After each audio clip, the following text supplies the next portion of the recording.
ये पास तो ऑलमोस्ट कालदम तो हो गई और सुप्रीम कोर्ट ऑफ पाकिस्तान ने आज फैसला जारी कर दिया। अब गवर्नमेंट कहाँ है और पाकिस्तान तहरीक इंसाफ कहाँ है, मुल्क कहाँ है इस वक्त?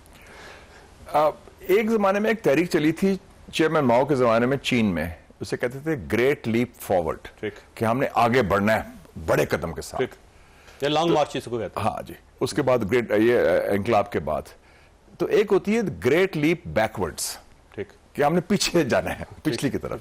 तो छंगा मंग आपको याद है? 1989 नजरिया जरूरत आपको याद है? तो फिर आपको मुबारक हो बहाली। नहीं, आपको मुबारक हो शाह कि ये अब हम जो आगे बढ़ने के बजाय 88 पे चले गए, हम 89 88 के 20वीं सदी के बदतरीन दौर में चले गए हैं। और फिर नजरिया जरूरत, फिर अब अगर सियासी फैसले आने शुरू हो जाएं, लेकिन मैंने देखिए तारीख का, आपने बात की, जितने फैसले बड़े आए हैं वो उनका जमीनी हकायक से कोई ताल्लुक नहीं रहा। वो 93 में 10-1 फैसला आया कि मियां नवाज शरीफ साहब की हुकूमत बहाल हो जाएगी, मई 26 1993, और बहाल होगी। 2 महीने के बाद इस्तीफा दे दिया जनरल काकड़ और जनरल गुलाम मोहम्मद, जिनके बेटे अब DGISI बने हैं, जनरल GM के बड़े अपराइट ऑफिसर थे, वो आए, वो सोटी लाते रहते और सबके इस्तीफे मांग लिए, president, prime minister, 4 governor, 4 chief minister. वो खत्म हो गया फैसला। 2017 में फैसला हुआ एकामा का, वो फारग हो। 2022 में फैसला हुआ सॉफ्ट कू का निकालने का, इमरान खान को भी वो अवाम ने मुस्तरद कर दिया 8 फरवरी को। तो जो फैसले बड़े बड़े आते हैं, और अब तो सुप्रीम कोर्ट अपने फैसले पर भी वो जो था ना कि ये हरफ आखिर है, this is the last word, अब वो भी नहीं रहा। अब तो डिपेंड करता है कौन है बेंच में, कौन चीफ जस्टिस है, उनकी मर्जी, उनकी मंशा के मुताबिक ये फैसला। ये फ्लोर क्रॉसिंग होगी सर इसके बाद, इस फैसले के बाद क्या नहीं? फ्लोर क्रॉसिंग तो मतलब है अब वो टेक्निकलिटी रहेगी ना। आपने तो एक पेंडोरास बॉक्स खोल दिया ना। अब तो मेरे ख्याल में ये ना हो कि स्टेज आ जाए कि 58(2) भी बहाल कर दें आप, क्योंकि आप माजी की चीजें बहाल करी जा रहे हैं।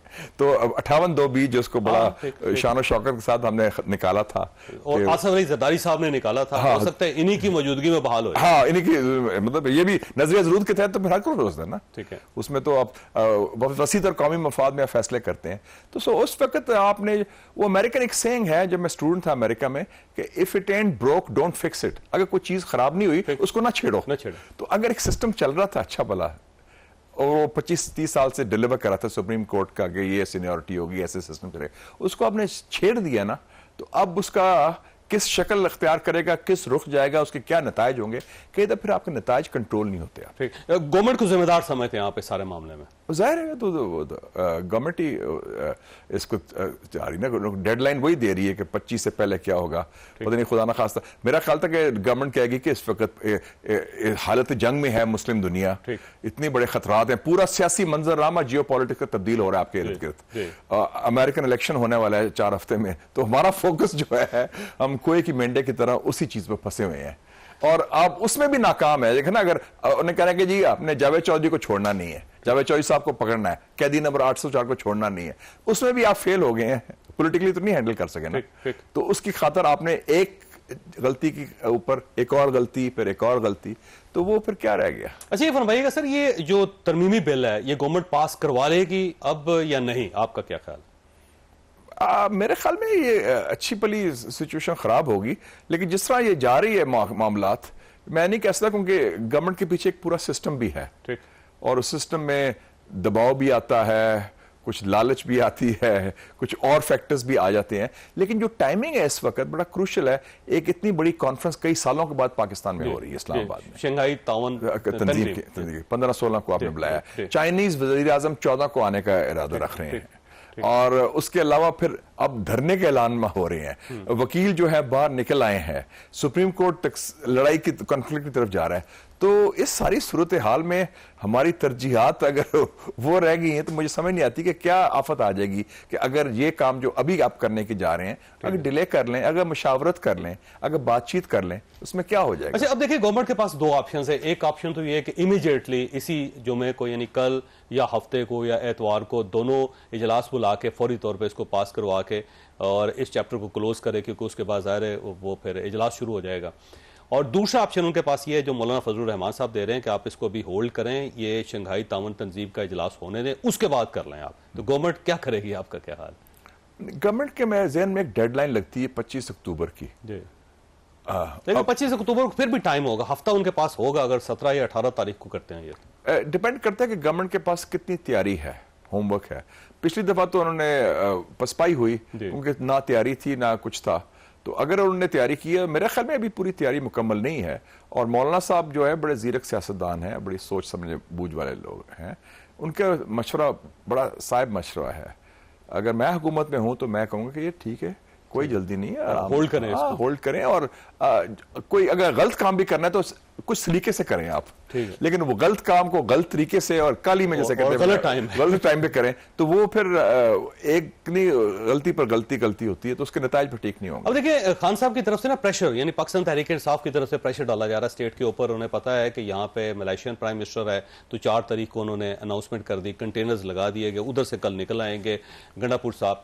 और उसके आगे उनको पता है कि शंघाई ताउन तंजीम का इजलास भी है, गवर्नमेंट बड़ी फंसी हुई है, तो वो अपना प्रेशर बिल्डअप करते जा रहे हैं। तो खान साहब का मकसद क्या है? क्या वो चाहते हैं कि एस्टैब्लिशमेंट राब्ता करे उनसे, या वो पूरे सिस्टम को डीरेल करना चाहते हैं, पाकिस्तान को डीरेल करना चाहते हैं, क्या करना चाहते हैं?